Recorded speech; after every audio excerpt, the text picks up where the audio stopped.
quick breakdown, this is all the components that we have.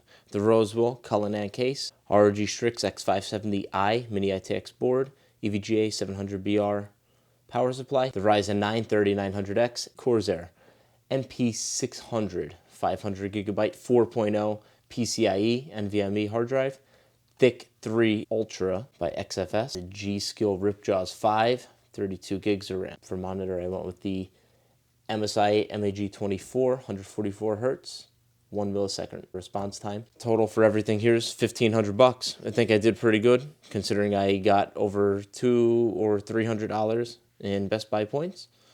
So I can spend that on my 4K ultra wide monitor, which is going to be coming up shortly. And then I will take this Msi and turn it 90 degrees.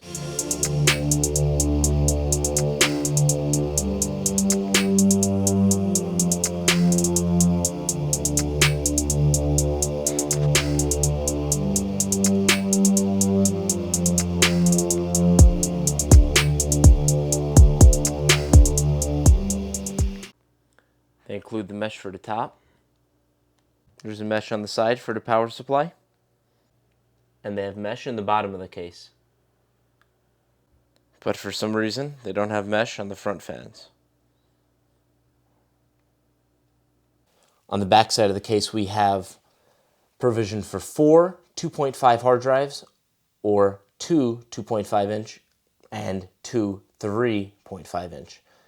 2 of them are at a quick disconnect tray, which is pretty sweet.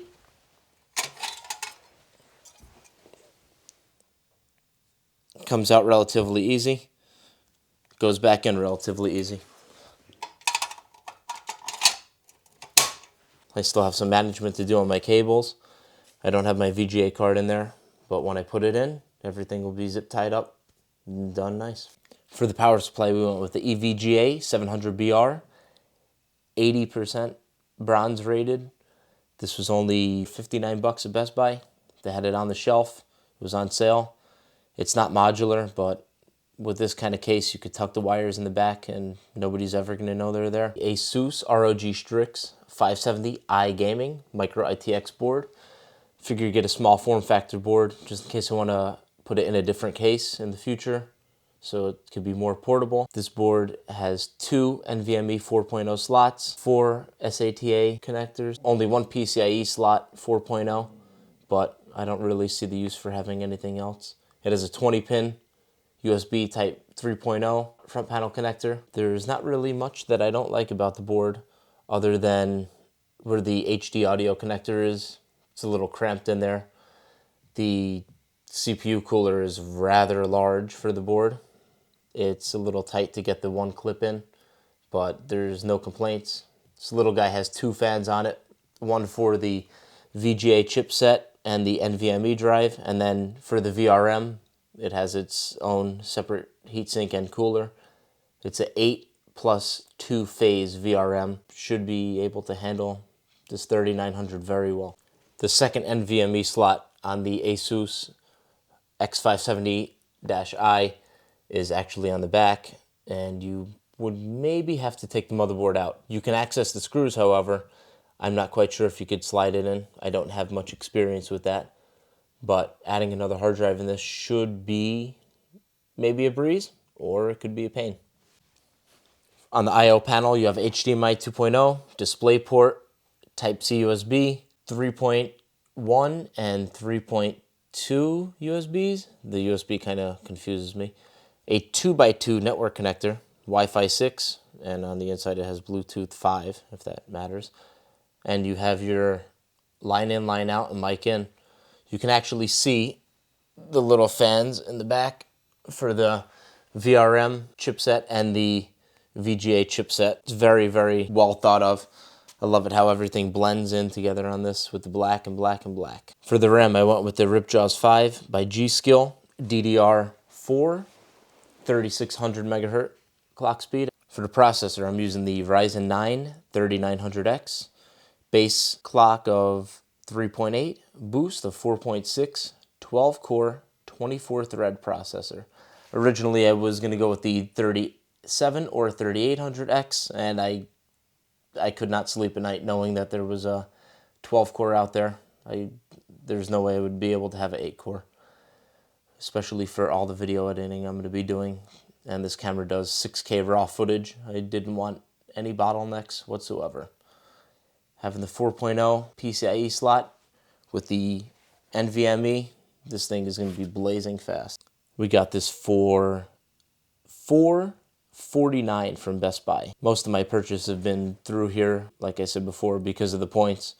I have got over 7,000 points just from this build, and that's going to pretty much get me a free 4K monitor. I would advise anybody, go through Best Buy, get the points, unless you could find somewhere else that does that same stuff. And they price match almost everyone, B&H, Micro Center, and Amazon, as long as it's sold and shipped by. For a hard drive, I'm going to be using the Corsair Mp600, 5,000 megabytes per second transfer speed, 4.0 NVMe. This was $138 on Amazon. Felt as if it was the better one. They had a Sabrent, and I do not know who they are.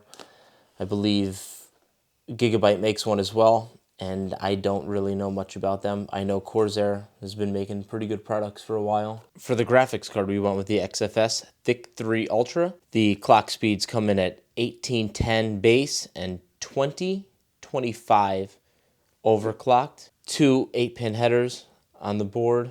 It has a switch on there, so you can maybe run it in overclocked mode or have standard mode.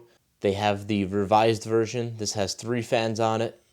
One in the middle is a little larger than the other two. I think one's 100 millimeters, the other two are 90. It has copper heat dissipation block on it. They upgraded that, and I believe the Thicc 2 also has revised versions that are hitting the stores. I'm debating on removing the plastic on the shroud, but in the videos that I watched, they were running about 8 degrees cooler with the upgraded dissipation plate. I'm not going to really run this thing too hard. I'm just doing some video editing. I'm pretty happy with how everything turned out.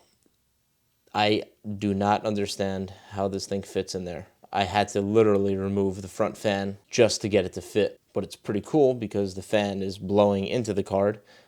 Now I'm going to mount an extra fan in the bottom of the case on the PCI slots to blow out on the back, because it actually created a full separation. There is literally no room around this card whatsoever.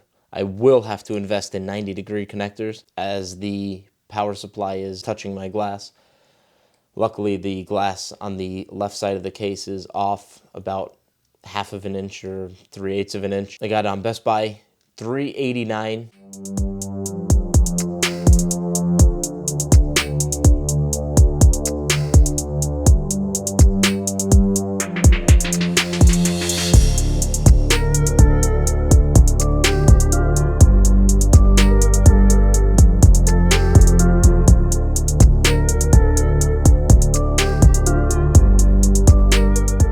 Installed a 7-inch monitor inside of the case so I can keep an eye on all of the temperatures from the VGA chipset, graphics card, processor, and I can monitor all of the cores that are on the processor.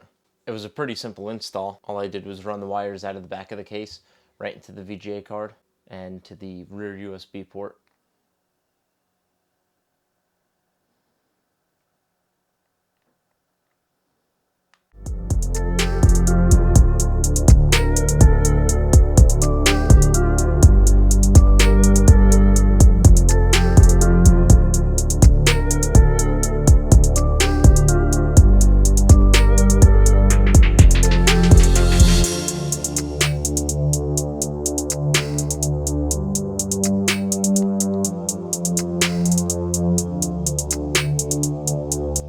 Thanks for watching the build on my editing computer.